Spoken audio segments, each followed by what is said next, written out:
So, a couple of years ago, I started running art competitions on my YouTube channel. There was one for Sekiro, for Elden Ring, Dark Souls, Demon Souls, and Bloodborne. And the art that was created for these competitions was so incredible that 11 months ago I decided to run a Kickstarter for a book that I wanted to call Soul Arts. I wanted to showcase more art. I wanted it to be showcased in a better medium than YouTube, and it was also a further excuse to compensate all of the artists that were involved.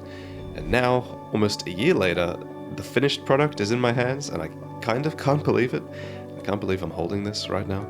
Thanks to your support, we really did pour everything into this book, and it's just layered with hard work and meaning. Soul Arts is printing right now. I'll show some footage of the printing process. I love watching those machines work. But it's cool also to imagine it being shipped out to Kickstarter backers as well as we speak. But it's also available to everyone for purchase. So if you order soon, you might actually make it into that first round of shipping. I'll leave a link to the store in the description. If you're interested, right now I'd love to showcase the book to you and just finally talk about some of the design decisions that went into making it.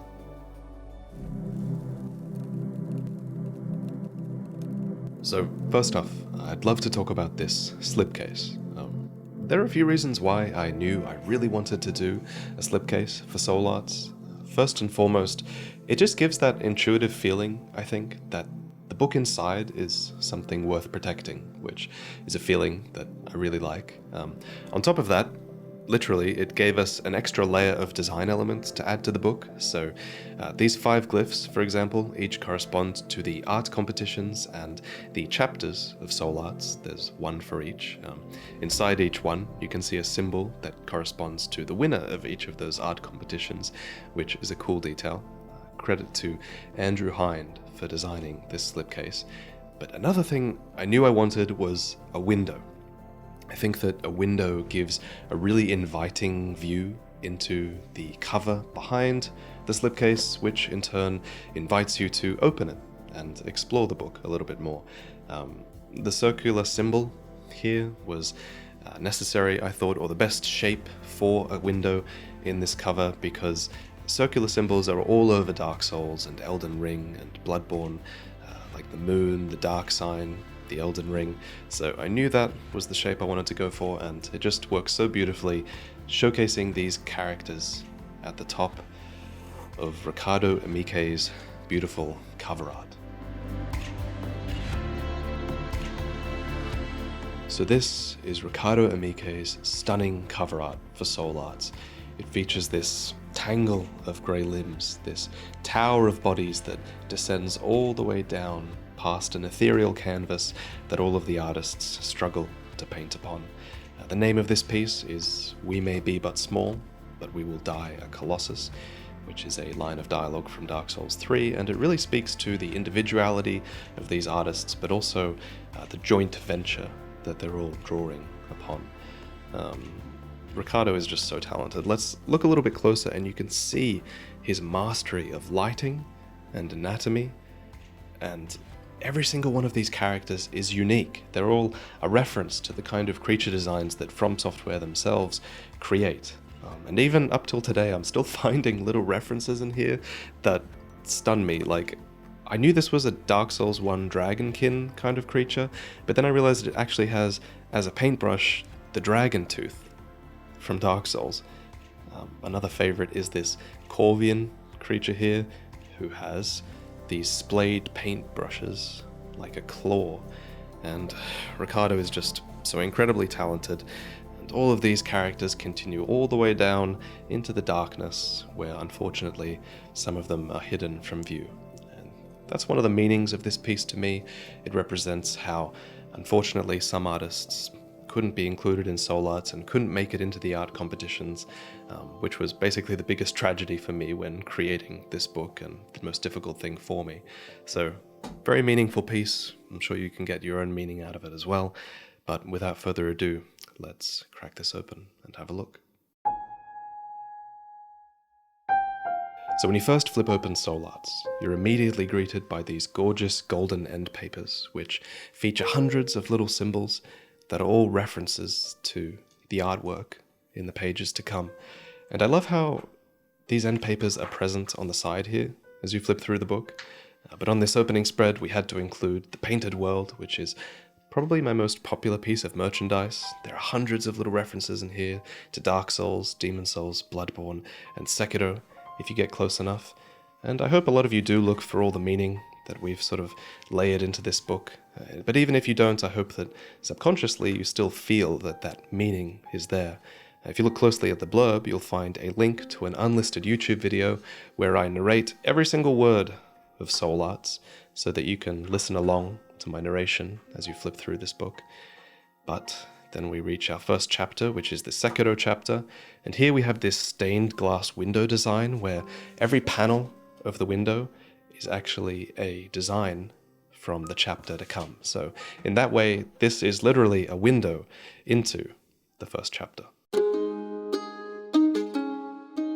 So the thing that's unique about the Sekiro section is that all of these designs are of weapons. The artists were tasked with creating new prosthetic tools for Sekiro to use, like the pivoting greatsword, where Sekiro can sheathe his katana into a greater blade and then wield that large blade in combat, which would have some serious ramifications for Sekiro's core combat, but I think it would still work.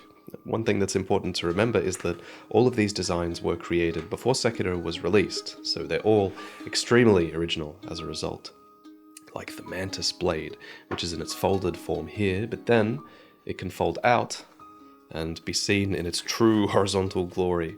We have a bunch of these fold-out pages throughout the book. They're double-sided as well, and they allow us to showcase certain pieces, in the format they were supposed to be seen. Another thing I love about these is that a lot of the designs have these little diagrams that show what the actual animations look like, and that helps to draw you into the image. And then if you really want to learn more, you can read the descriptions that I've written for them, where I talk about gameplay and folklore and a little bit more detail. This is another one I love, the Karasu Claw, where Sekiro attaches a sticky bomb to an opponent after grabbing them, then blasts them away where they explode in an AoE burst. And just imagining how these would be used is a lot of fun. This is the Kamaitachi, a serrated sword that runs along a rail. The Karasawa, which is a reference to Armored Core. The Kunai Harpoon, which is a stealth weapon where you can reel enemies in from a distance. Chopsticks. Everything is in this book. Everything you could ever want Sekiro to use. The Moonlight Greatsword, of course. The thing that's so fun about this is that every chapter is unique, but even within each chapter, because every page brings you a new artist with a new art style and a new design, it's a very, refreshing new experience with every page turn, and I think that makes the book a lot of fun to explore. At the core of the Elden Ring chapter are the boss designs, which artists were instructed to create based on what we knew about the upcoming Elden Ring. And like in the Sekiro chapter, these bosses benefited from the fact that we knew very little about the game.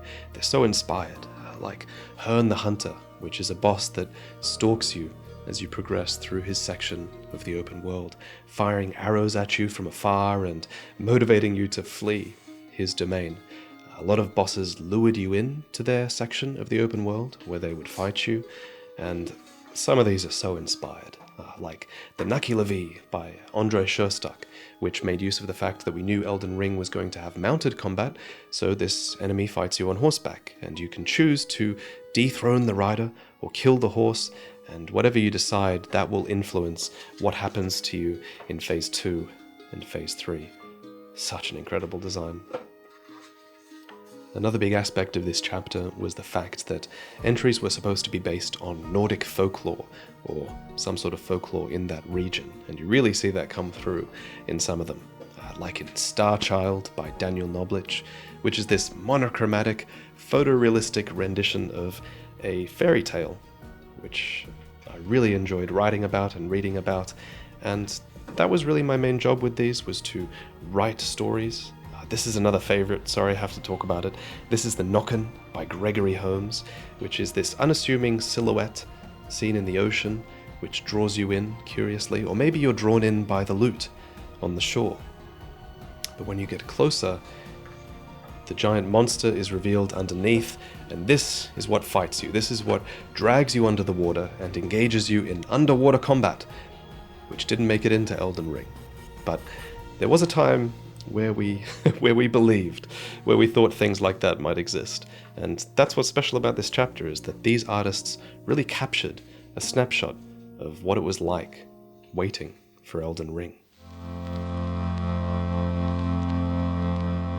In this next chapter, we get to explore the unseen lands of Dark Souls. And while some artists decided to show us places that, we hear about in Dark Souls, but we never really get to see, many artists alternatively decided to show us places that we do get to see in Dark Souls, but that we don't really get to explore back when they were in their former glory. This, for example, is Aishlinn, and it's riddled with demons, but you can still see the traces of their civilization, in its heyday, as Gwyn and Gwyndolin walk through this place to meet with the Mother of Chaos herself. This is such an imaginative piece. But then you have Jugo, which is a place that we don't get to see in Dark Souls, but has been rendered here by Zen Cloud as this giant ant-infested, arid wasteland with these almost horrific towers that are actually abandoned ant mounds. These are where the remnants of civilization live, up top, and then down below they defend themselves against raids from the giant ants, which just feed their civilization, basically. And ironically, the ants attack their civilization, but they rely upon them for food and for armor and things like that. So just a hugely comprehensive piece by that guy. Jugo is actually the favorite piece of another YouTuber who has got their hands on soul arts. I'll link his showcase up here. This YouTuber is named Adam Duff. He's one of my favorite YouTubers. He is a great destination if you're an aspiring artist, or you're an artist, or you're just someone looking for general wholesome life advice. I hugely recommend that you check out his channel. He's a very wholesome guy. And speaking of wholesome, actually, this is Katarina by Nolan192. This is a place that From Software would never let us explore. It's too damn happy. Nolan has shown us a Katarinan dungeon here, and within we can see people eating, dancing, singing, still working off their hangover from the night before. Such an imaginative piece. I love that one. Another shout out I want to give is to Andrew Hind, who is responsible for the layout of Soul Arts. Myself and Andrew had a lot of debates about which piece to include where, which piece to put in the book in the first place, how to arrange them, what order, what size they should be in. A lot of thought went into that, and I can't thank him enough for all the hard work that went into that aspect of the book.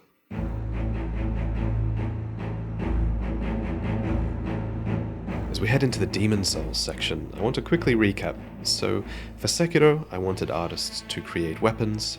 For Dark Souls, it was landscapes. For Elden Ring, it was bosses. But for the Demon Souls section, I wanted artists to be free to draw whatever they wanted, as long as their creations occupied the realm beyond the 6th broken archstone of Demon Souls.